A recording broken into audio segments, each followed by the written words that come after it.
Mesdames, Messieurs, il est l'heure de notre rendez-vous sur les métiers de la terre et la télévision du Burkina se met aux couleurs de l'agriculture.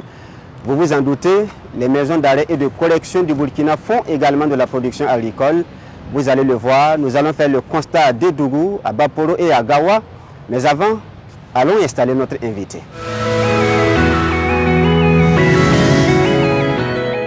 Madame, Monsieur, nous recevons à ce numéro d'agriculture l'inspecteur principal de sécurité pénitentiaire, Souleymane Gerbo. Inspecteur, bonsoir. Oui, bonsoir, M. Bikenga. Merci d'être là pour répondre à nos préoccupations. Merci. L'inspecteur de sécurité pénitentiaire, Souleymane Gerbo, est le directeur de la production pénitentiaire et de la formation professionnelle. Il totalise 17 ans d'expérience dans l'administration pénitentiaire avant d'accéder au poste de directeur de la production pénitentiaire et de la formation professionnelle. Il a occupé d'autres postes de responsabilité, comme par exemple le poste de directeur de la maison d'arrêt et de correction de Léo, également de Zignaré, et bien d'autres postes. C'est donc avec un homme d'expérience que nous allons nous entretenir à ce numéro d'agriculture pour comprendre la production agricole dans les centres pénitentiaires. Inspecteur, avant de poursuivre donc cette émission, nous avons fait également un tour dans plusieurs maisons d'arrêt et de correction. On a vu l'expérience de la production agricole qui s'y mène. Nous allons donc faire le constat avant de poursuivre.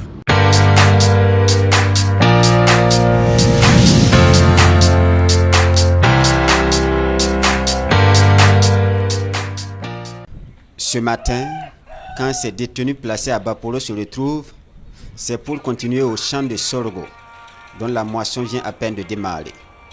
80 tonnes, toutes spéculations confondues, sont attendues cette année au centre de production agricole de Baporo. Nous n'avons pas atteint à 100% les résultats, mais ce que nous voyons, nous pensons que nous sommes satisfaits. Nous sommes satisfaits d'autant plus que, au vu des difficultés que nous avons traversées et les rendements que nous espérons, nous pouvons dire que nous sommes au-dessus de la moyenne. Nous avons traversé des postes de sécheresse, nous avons connu des inondations, mais malgré tout, nous attendons un rendement qui tourne autour de 80 tonnes. Donc nous pensons que, en tout cas, nous avons fait de notre mieux et nous pensons que si les difficultés sont levées, et la campagne CS et la campagne humide à venir, nous pouvons multiplier ces chiffres-là par 2 voire 3, sinon plus. La maison d'arrêt et de correction de Dédougou expérimente également pour la première fois la détention à ciel ouvert, avec en ligne de mire l'accroissement de la production agricole. 17 détenus sont mis à contribution dès le début de la saison.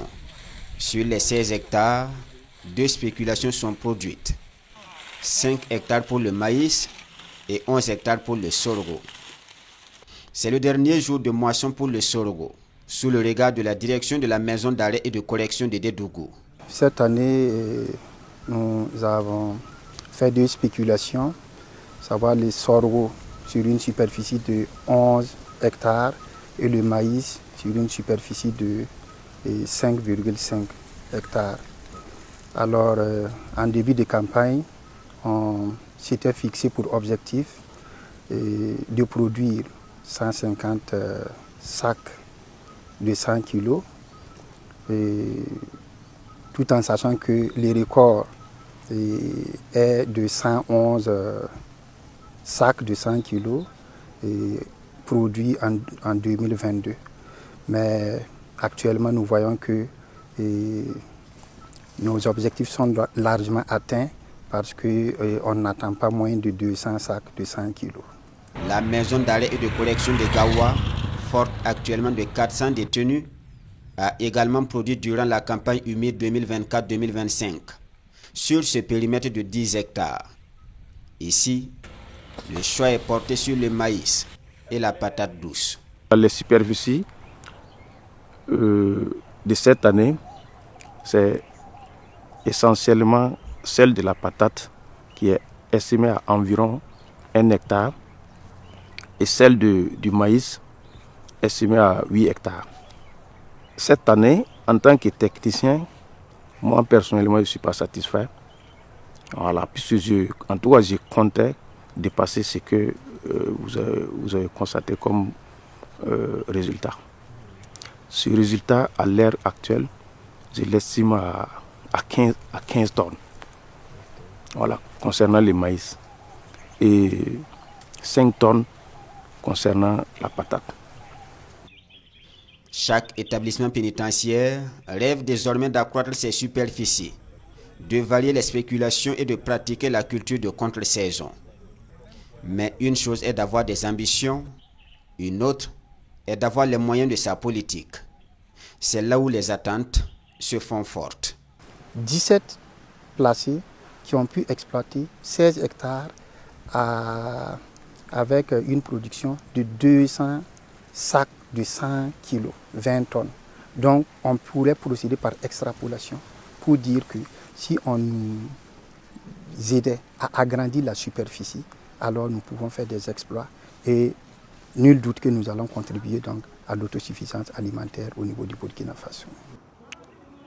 En plus de surélever la station et d'augmenter sa puissance, nous pensons que si on pouvait prévoir une alimentation solaire, cela pouvait vraiment nous permettre d'être plus autonomes. En cas de délestage, nous pouvons travailler et avec le réchauffement climatique aussi, nous pensons que le solaire est une alternative pour permettre vraiment à ce que nous puissions atteindre les objectifs assignés à ces centres. Nous voulons qu'au champ, si l'autorité pouvait nous aider avec un château d'eau muni d'un dispositif solaire, de sorte qu'on ait un système d'irrigation et travailler en saison sèche de façon convenable. Deuxièmement, nous souhaitons en tout cas que l'autorité nous aide à construire des locaux, voilà, pour abriter les détenus et puis pour faciliter la surveillance. On peut même placer des détenus là-bas pour le travail. Et enfin, c'est les moyens de transport. Voilà, si on peut gagner, on peut avoir des véhicules plus adaptés au transport des détenus. En attendant, Dédougou bénéficie d'un forage et d'un aménagement de l'initiative présidentielle pour la production agricole. Le centre de production agricole de Baporo, quant à lui, bénéficie d'un partenariat avec une société privée pour l'exploitation de 80 hectares durant la campagne sèche.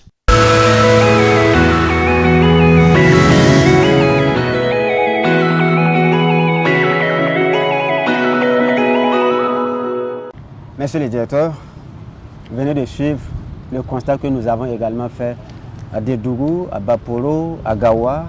Qu'est-ce que cela vous inspire? Ok, merci M. Bikenga. Avant quand même tout propos, permettez-moi de remercier les premières autorités du ministère en charge de la justice, Monsieur le ministre de la Justice, garde des Sceaux, le directeur général de l'arme pénitentiaire, en tout cas, qui n'ont ménagé aucun effort pour en tout cas nous accompagner. Pour revenir à votre question, on a regardé le documentaire et c'est le sentiment réel, en tout cas de tout responsable de maison d'arrêt, produire vraiment au maximum. Parce que vous l'avez bien entendu, hein, avec le système qui vient d'être lancé, l'offensive agro-sylvo-pastorale-halieutique, les initiatives présidentielles pour la production agro-sylvo-pastorale-halieutique également.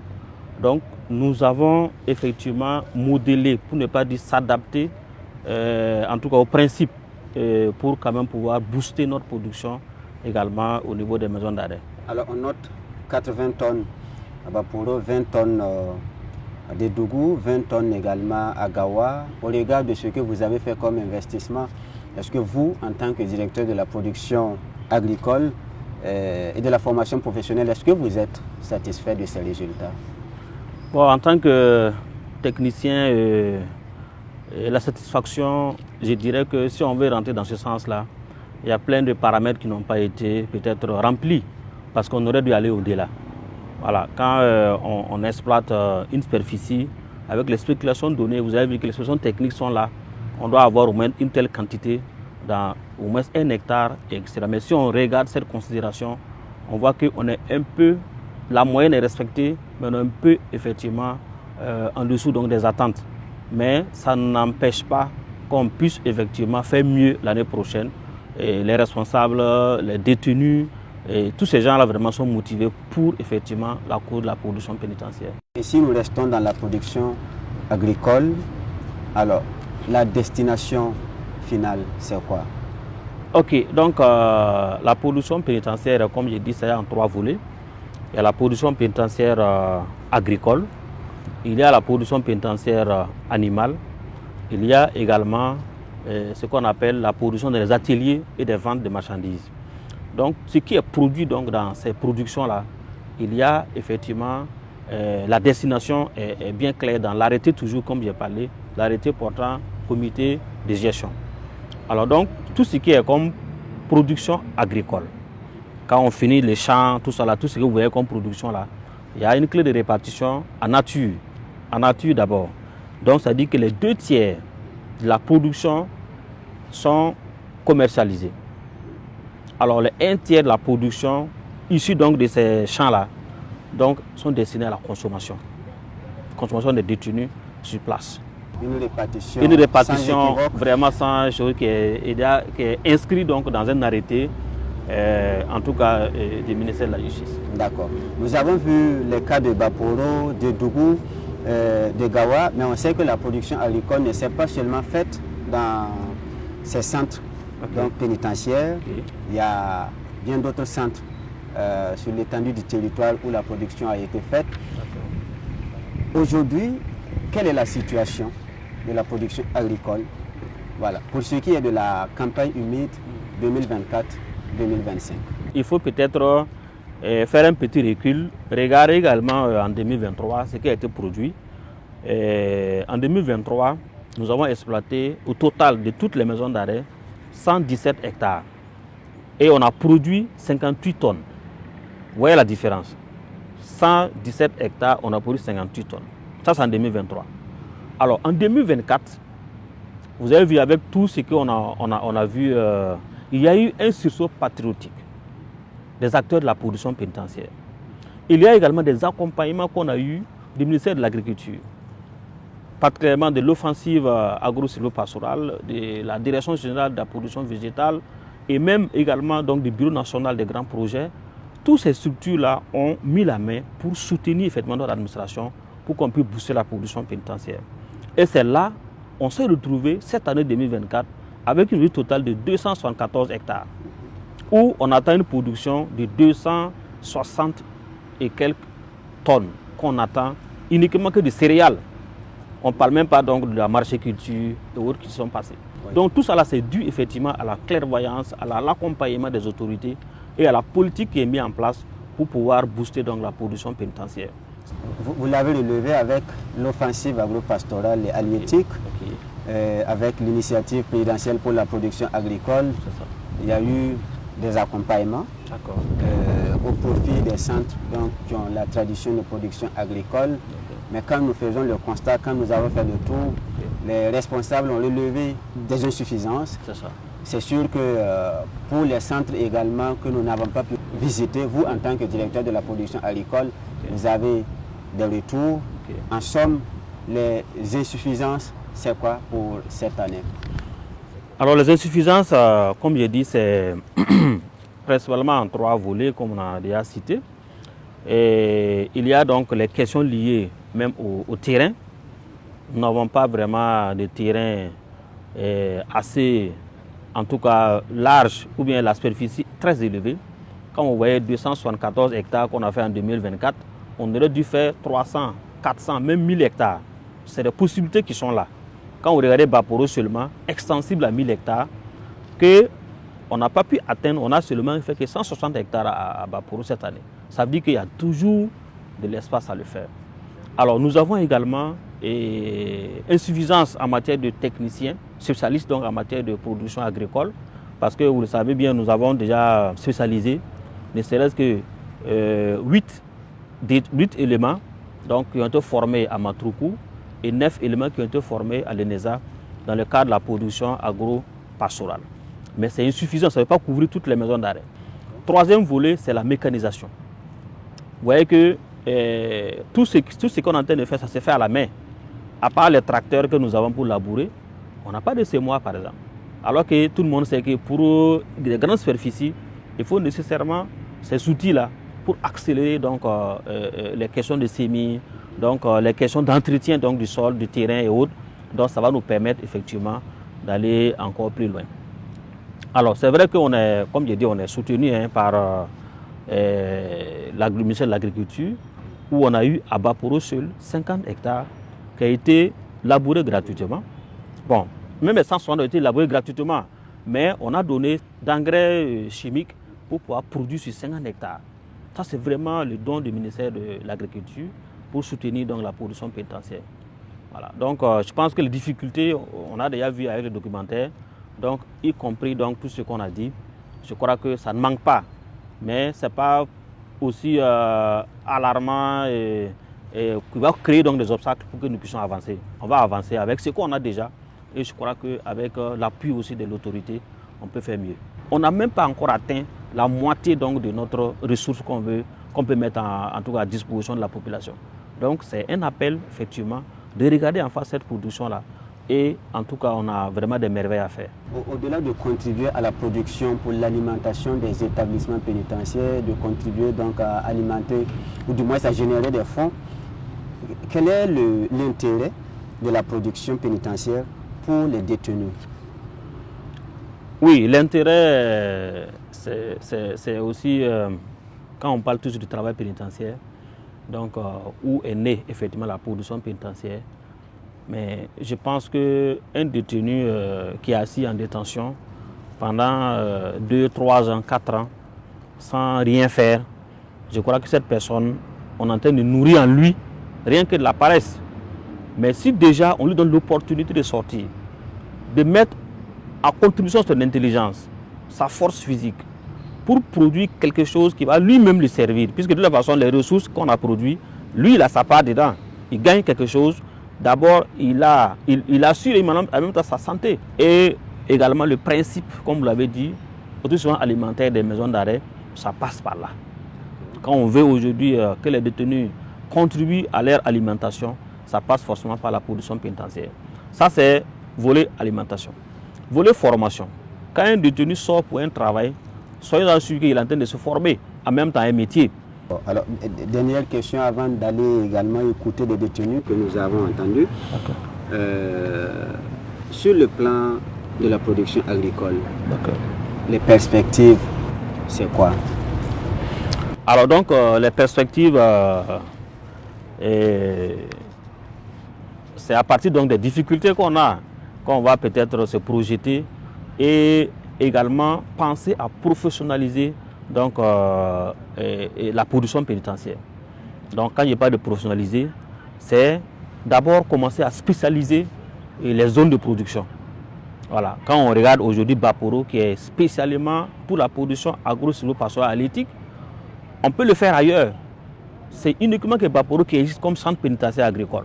Alors que dans la cour d'appel de Bobo, on peut le faire. Dans la cour d'appel de Fada, on peut avoir des centres comme ça. Peut-être c'est de croire effectivement à la collaboration des propriétaires terriens pour nous mettre à disposition de grandes superficies. On a tenté de faire également à Surgoubila, qu'on a eu 50 hectares, mais ce n'est pas suffisant. 50 hectares, c'est vrai, ça peut être un centre, mais ce n'est pas à notre goût. Nous, quand on parle de superficie, c'est des centaines d'hectares. Voilà. Donc ça veut dire qu'à partir de là, on va spécialiser les maisons d'arrêt, soit maisons de correction qui va uniquement se charger de la question de condamner pour les former, et également les centres de production agricole pour effectivement la question de la production agricole. Donc à ce moment, il faut également spécialiser le personnel. Ce qui est également important, il faut mécaniser donc le centre pénitentiaire agricole.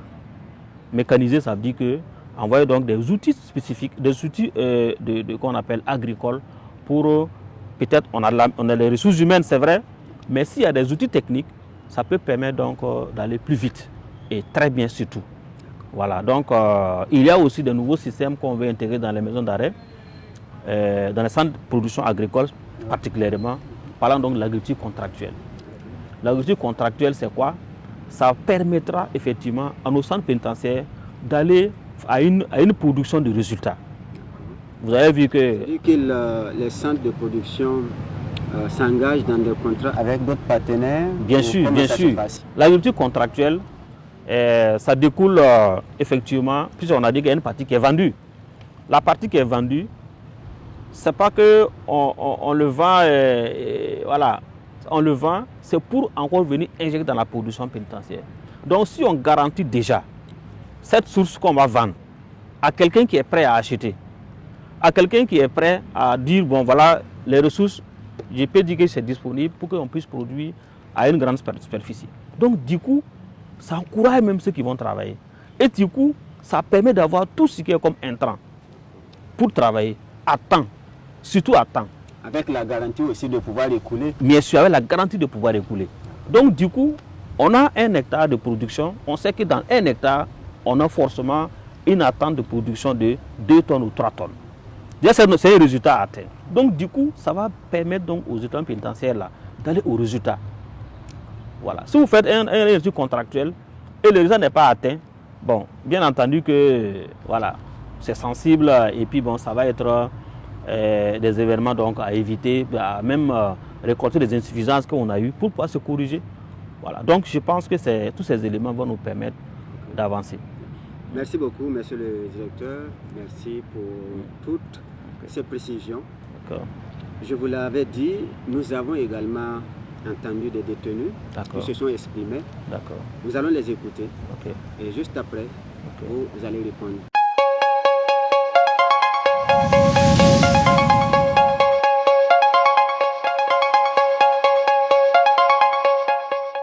Ce que moi j'aurais souhaité personnellement, bon, ici je connais le nombre d'hectares de notre champ ici.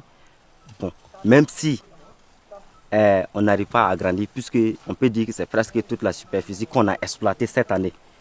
Voilà, donc maintenant, ce que moi je demande là, mes attentes est que l'année prochaine, si en tout cas on pouvait redoubler d'efforts, que ce soit en matière d'engrais, en matière d'outils de travail et le personnel, voilà, pour que le champ là puisse donner l'année prochaine, puisque le sang là puisse donner l'année prochaine que cette année. Monsieur le directeur, vous avez suivi l'intervention donc d'un premier détenu, voilà, qui soulève la question des intrants, qui souhaite que l'année prochaine on mette à leur disposition suffisamment d'intrants, suffisamment donc d'équipements, également qu'on renforce le personnel. Alors, qu'est-ce que vous lui répondez? Répondre à sa question, c'est aussi revenir sur le mot. Il faut professionnaliser la production pénitentiaire. Ça va nous amener à quoi? À faire naturellement un compte d'exploitation. Si vous voulez faire un compte d'exploitation dans un champ, alors ça vous montre tout ce que vous avez besoin pour cultiver ce champ-là. En termes d'intrants, en termes de besoins, en tout ce qu'il faut pour produire dans une superficie bien déterminée. Est-ce qu'on peut lui garantir qu'il aura la réponse à sa question? Bien sûr, c'est ça aussi, on est en train de travailler. Vous allez voir qu'à partir du mois de mars-avril, on va en tout cas donner ces informations aux responsables des maisons d'arrêt, de nous faire des estimations réelles, selon tenant compte de chaque activité. Naturellement, il y a des besoins de superficie qui vont sortir, il y a des besoins en matière de ressources humaines qui vont sortir, il y a des besoins en matière d'engrais qui vont sortir, et surtout, ce qu'il a dit, et surtout à temps. Puisque si vous n'avez pas un compte d'exploitation au début de l'année, au début de la campagne, vous ne pouvez même pas savoir quelle quantité d'engrais il faut apporter à un champ. Quelle quantité d'engrais est-ce qu'on aura même des moyens pour le faire? On va se mettre dans le champ pendant qu'on n'a même pas quantifié ou on n'a même pas une idée sur quoi on va mettre dans le champ. Donc la solution, c'est de prendre des dispositions pour avoir toutes les informations au début de l'année, au début de la campagne. Alors, monsieur le directeur, on va passer au deuxième intervenant. D'accord. Je souhaite qu'on puisse nous soutenir après notre prison. Ce qu'on va entreprendre ici, qu'on puisse nous soutenir dehors pour que nous puissions exercer le métier qu'on entreprend ici. Voilà, peut-être matériel, mais peut-être conseil, donc toute forme de soutien seulement. L'être humain a besoin de ça pour surmonter certaines choses. Lui, il souhaite en fait un accompagnement, non seulement pour lui, mais pour les autres détenus, parce qu'on l'a dit, la production pénitentiaire, c'est aussi la formation. Il souhaite être accompagné quand ils vont sortir de prison pour pouvoir s'installer. Parce que lui également, il peut espérer donc une solution à sa préoccupation. Oui, la solution est même déjà là, hein, dans le cadre de la création d'emplois qu'on entendait dire, à partir donc des formations qu'on va mener, avec les référentiels de formation qui vont être bientôt disponibles. Ça fait partie donc des instructions donc, du ministre garde des Sceaux. Alors donc, pour élaborer des projets pour chaque détenu formé. C'est-à-dire quand vous sortez de la prison, on doit sortir avec un projet bien rédigé en fonction de la formation que vous avez assimilée en détention. En ce moment, les accompagnements en termes de kits d'installation donc, peuvent également découler de là. Donc, la solution est là. La solution est là. C'est avec cette bonne nouvelle que nous allons donc nous arrêter, nous allons mettre fin à notre émission. Madame, Messieurs, merci d'avoir été des nôtres. Nous étions avec l'inspecteur principal de sécurité pénitentiaire, Souleymane Zerbo. Il est le directeur de la production pénitentiaire et de la formation professionnelle. Merci d'avoir été des nôtres. Rendez-vous au mois prochain pour un autre numéro de votre émission sur les métiers de la terre.